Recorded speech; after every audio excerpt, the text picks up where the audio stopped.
সাধারণ দর্শকের ভিড়, পোস্টার, পার্টিশন, টিকিটের দীর্ঘ লাইন সব মিলিয়ে জমে উঠেছিল নতুন সিনেমার প্রদর্শনী। কিন্তু নিরাপত্তাহীনতা আর স্থানীয় ওলামা পরিষদের বাধার মুখে বন্ধ হয়ে গেল সব আয়োজন। টাঙ্গাইলের কালীহাতিতে থেমে গেল শাকিব খান অভিনীত চলচ্চিত্র তাণ্ডব। এর আগে শুক্রবার বাদ আসর পার্কি ইউনিয়ন ওলামা পরিষদের নেতৃবৃন্দ বিক্ষোভ মিছিল করেন। পরবর্তীতে সিনেমা বন্ধের জন্য উপজেলা নির্বাহী কর্মকর্তা বরাবর লিখিত আবেদন করা হয়। তাদের দাবি, এ ধরনের প্রদর্শনী শিক্ষা প্রতিষ্ঠান ও সামাজিক পরিবেশের জন্য ক্ষতিকর। এ বিষয়ে আয়োজকরা জানান, সব ধরনের শর্ত মেনেই আয়োজন করা হয়েছে। শুধু টিকিট, এসি, সাউন্ড সিস্টেম না, 9 লাখ টাকারও বেশি খরচ হয়ে গেছে। কিন্তু শেষ পর্যন্ত নিরাপত্তাহীনতার কারণে ছবি চালাতে পারেনি। ব্যানার টানানোর সুযোগ হয়নি, হুমকি এসেছে ফোনে। আমরা বাধ্য হয়েছি সিনেমার প্রদর্শনী বন্ধ করতে। আমি সাজু মেহেদি, টোকাই নাট্য দলের প্রতিষ্ঠাতা চেয়ারম্যান। তাণ্ডব ছবিটি আমার ছোট ভাইয়ের সাথে, আমি সাইফুলের সাথে সম্পৃক্ত হয়ে এলাকায় এনেছিলাম। এলাকার যারা সাংস্কৃতিক কর্মী আছে তাদের অনুরোধে, বিরোধ বলতে তেমন কিছুই নেই, ওখানে কোনো বিরোধী নেই।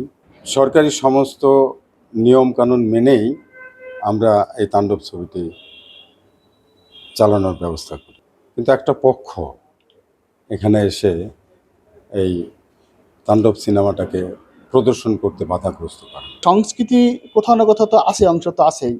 সো সিনেমা তো একটা সংস্কৃতি। এটা তো আমি তো সার্টিফিকেট দিইনি, এটা সার্টিফিকেট দিয়েছে গভর্নমেন্ট, আর আমাকে পারমিশন তো গভর্নমেন্টই দিয়েছে।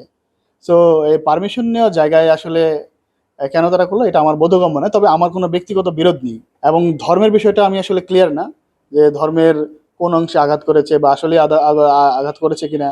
আমি আসলে ধর্ম বিশেষজ্ঞ নেই, আমি এ ব্যাপারে বলতে পারবো না। এদিকে বেকার হয়ে পড়েছেন হল কেন্দ্রিক ক্ষুদ্র ব্যবসায়ীরা। সিনেমা চললে বাড়তি আয় রোজগারের আশায় ছিলেন তারা। আসসালামু আলাইকুম।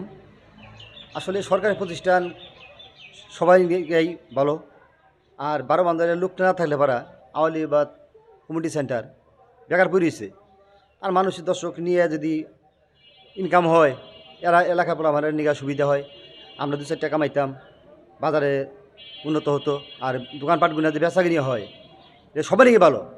আর এমন কোনো অসৃষ্টি ভাষা না যে খারাপ যদি হইতো তাহলে আমরা প্রতিবাদ করতাম। তা আমরা ইসলামের বিরুদ্ধে তো না, আমরা ইসলামের পক্ষে। আমাদের এইখানে হল চলছে, যার কারণে আমাদের বেচাকেনা অনেক ভালো হয়েছে। দোকানে যা তুলছি সবই বিক্রি করছি।